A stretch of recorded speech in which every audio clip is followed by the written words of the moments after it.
ಹರೇ ಶ್ರೀನಿವಾಸ. ಎಲ್ರಿಗೂ ನಮಸ್ಕಾರ ಸ್ನೇಹಿತರೆ. ಈ ದಿವಸ ವಿಷ್ಣು ಷೋಡಶ ನಾಮಸ್ತೋತ್ರವನ್ನು ನಿಮಗೆಲ್ಲ ಹೇಳ್ತಾ ಇದ್ದೀನಿ.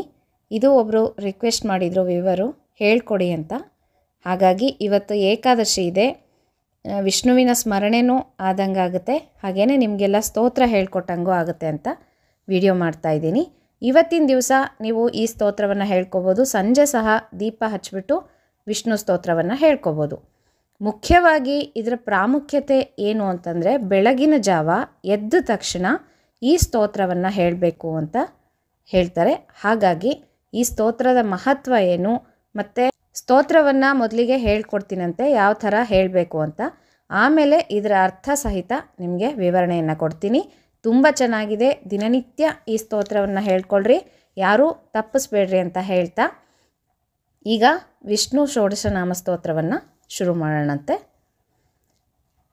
ಔಷಧೇ ಚಿಂತಯೇದ್ವಿಷ್ಣುಂ ಭೋಜನೆ ಚ ಜನಾರ್ದನಂ ಶಯನೆ ಪದ್ಮನಾಭಂಚ ವಿವಾಹೆ ಚ ಪ್ರಜಾಪತಿಂ ಯುದ್ಧೇ ಚಕ್ರಧರಂ ದೇವಂ ಪ್ರವಾಸೆ ಚ ತ್ರಿವಿಕ್ರಮಂ ನಾರಾಯಣಂ ತನುತ್ಯಾಗೆ ಶ್ರೀಧರಂ ಪ್ರಿಯಸಂಗಮೇ ದುಸ್ವಪ್ನೆ ಸ್ಮರ ಗೋವಿಂದಂ ಸಂಕಟೇ ಮಧುಸೂದನಂ ಕಾನನೆ ನಾರಸಿಂಹಂಚ ಪಾವಕೆ ಜಲಶಾಯಿನಂ ಜಲಮಧ್ಯೆ ವರಾಹಂಚ ಪರ್ವತೆ ರಘುನಂದನಂ ಗಮನೆ ವಾಮನಂ ಚೈವ ಸರ್ವಕಾರೇಷು ಮಾಧವಂ ಷೋಡಶೈತಾನಿ ನಾಮಾನಿ ಪ್ರಾತರೋತ್ಥಾಯ ಯಃ ಪಠೇತ್ ಸರ್ವಪಾಪ ವಿನಿರ್ಮುಕ್ತೋ ವಿಷ್ಣೋ ಲೋಕೆ ಮಹೀಯತೆ. ಇತಿ ಶ್ರೀ ವಿಷ್ಣು ಷೋಡಶನಾಮ ಸ್ತೋತ್ರಂ ಸಂಪೂರ್ಣಂ.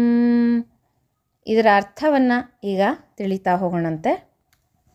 ಔಷಧಿಗಳನ್ನು ನಾವು ತೆಗೆದುಕೊಳ್ಳುವಾಗ ಸರ್ವವ್ಯಾಪಿ ಮಹಾವಿಷ್ಣುವನ್ನು ಧ್ಯಾನವನ್ನು ಮಾಡ್ತಾ ಔಷಧಿಯನ್ನು ತಗೋಬೇಕು ಅಂತ ಹೇಳ್ತಾರೆ. ಹಾಗೆಯೇ ಆಹಾರವನ್ನು ಸ್ವೀಕಾರ ಮಾಡುವಾಗ ದುಷ್ಟನಾಶಕ ಜನಾರ್ದನನಂತೆ ನಾವು ಭಾವಿಸಿಬಿಟ್ಟು ಆಹಾರವನ್ನು ತಿನ್ನಬೇಕು. ಆಮೇಲೆ ಹಾಸಿಗೆಯಲ್ಲಿದ್ದಾಗ ಪದ್ಮನಾಭನನ್ನು ಧ್ಯಾನಿಸಬೇಕು. ಹಾಗೆ ಮದುವೆಯ ಸಂದರ್ಭದಲ್ಲಿ ಎಲ್ಲ ಜನರ ಮುಖ್ಯಸ್ಥ ಪ್ರಜಾಪತಿಯಂತೆ ನಾವು ಭಾವಿಸಬೇಕು. ಯುದ್ಧದ ಸಂದರ್ಭದಲ್ಲಿ ಸುದರ್ಶನ ಚಕ್ರವನ್ನು ಧರಿಸಿದಂತಹ ಭಗವಂತನ ಸ್ಮರಣೆಯನ್ನು ಮಾಡಬೇಕು. ಮತ್ತು ಪ್ರಯಾಣದಲ್ಲಿರುವಾಗ 3 ಲೋಕಗಳನ್ನು ಗೆದ್ದಂತಹ ತ್ರಿವಿಕ್ರಮನನ್ನು ಸ್ಮರಿಸಬೇಕು. ಮತ್ತು ಎಲ್ಲವನ್ನು ತ್ಯಜಿಸಿ ಮರಣವನ್ನು ಹೊಂದುವ ಸಮಯದಲ್ಲಿ ನಾರಾಯಣ ಧ್ಯಾನವನ್ನು ಬಿಡದೇ ಮಾಡಬೇಕು. ಮತ್ತು ಪ್ರೀತಿ ಪಾತ್ರರ ಭೇಟಿಯನ್ನು ಮಾಡುವಾಗ ನಾವು ಲಕ್ಷ್ಮೀ ಸಹಿತ ಶ್ರೀಧರನನ್ನು ಸ್ಮರಿಸಬೇಕು. ಕೆಟ್ಟ ಕನಸುಗಳು ಬೀಳ್ತಾ ಇದ್ದರೆ ಗೋವುಗಳ ರಕ್ಷಕನಾದಂತಹ ಗೋವಿಂದನನ್ನು ನೆನೆಸಬೇಕು. ಕಷ್ಟಗಳು ಬಂದಾಗ ಮಧುಸೂದನನನ್ನು ಸ್ಮರಣೆ ಮಾಡಬೇಕು. ಕಾಡಿನಲ್ಲಿ ನಾವು ಸಂಚಾರವನ್ನು ಮಾಡ್ತಾ ಇದ್ದೀವಿ ಅಂತಂದರೆ ನಾರಸಿಂಹನನ್ನು ಸ್ಮರಣೆ ಮಾಡಬೇಕು.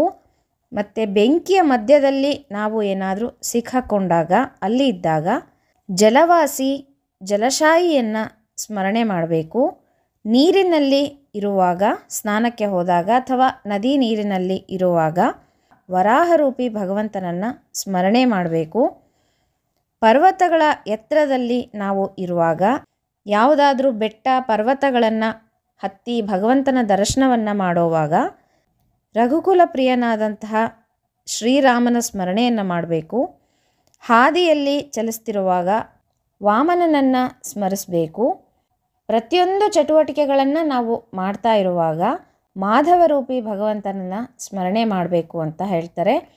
ವಿಷ್ಣುವಿನ ಈ ಒಂದು 16 ಪವಿತ್ರ ನಾಮಗಳನ್ನು ಪ್ರತಿದಿನ ಬೆಳಗ್ಗೆ ಯಾರು ಬೆಳಗಿನ ಜಾವದಲ್ಲಿ ಪಠಿಸ್ತಾರೋ ಅವರು ತಮ್ಮ ಎಲ್ಲ ಪಾಪಗಳನ್ನು ಕಳ್ಕೊಂಡು ವೈಕುಂಠವನ್ನು ಸೇರ್ತಾರೆ ಅಂತ ಹೇಳ್ತಾರೆ. ಹಾಗಾಗಿ ಅಂತಹ ಪವಿತ್ರವಾದಂತಹ ವಿಷ್ಣು ಷೋಡಶ ನಾಮ ಸ್ತೋತ್ರವನ್ನು ಎಲ್ಲರೂ ಕಲ್ತ್ಕೊಳ್ರಿ. ಪ್ರತಿನಿತ್ಯ ಬೆಳಗ್ಗೆ ಎದ್ದ ತಕ್ಷಣ ನಾವು ಹೇಗೆ ಕಷ್ಟಗಳ ಪರಿಹಾರಕ್ಕಾಗಿ ಬೆಳಗ್ಗೆ ಎದ್ದ ತಕ್ಷಣ ಗಜೇಂದ್ರ ಮೋಕ್ಷವನ್ನು ಹೇಳ್ಕೊಳ್ಳೋದು ಅಥವಾ ಗಜೇಂದ್ರ ಮೋಕ್ಷವನ್ನು ಕೇಳಿಸ್ಕೊಳ್ಳೋದು ಮಾಡ್ತೀವಿ. ಎಷ್ಟು ಕಷ್ಟಗಳು ಪರಿಹಾರ ಆಗುತ್ತೆ ಅದರಿಂದ. ಹಾಗೆಯೇ ಪ್ರತಿಯೊಂದು ಭಗವಂತನ ರೂಪಗಳನ್ನು ನಾವು ಸ್ಮರಣೆ ಮಾಡ್ತಾ ಇದ್ರೂ ನಮ್ಮ ಎಲ್ಲ ಕಷ್ಟಗಳು ಭಗವಂತ ಪರಿಹಾರ ಮಾಡಿ ನಮಗೆ ಮೋಕ್ಷವನ್ನು ಕೊಡ್ತಾನೆ.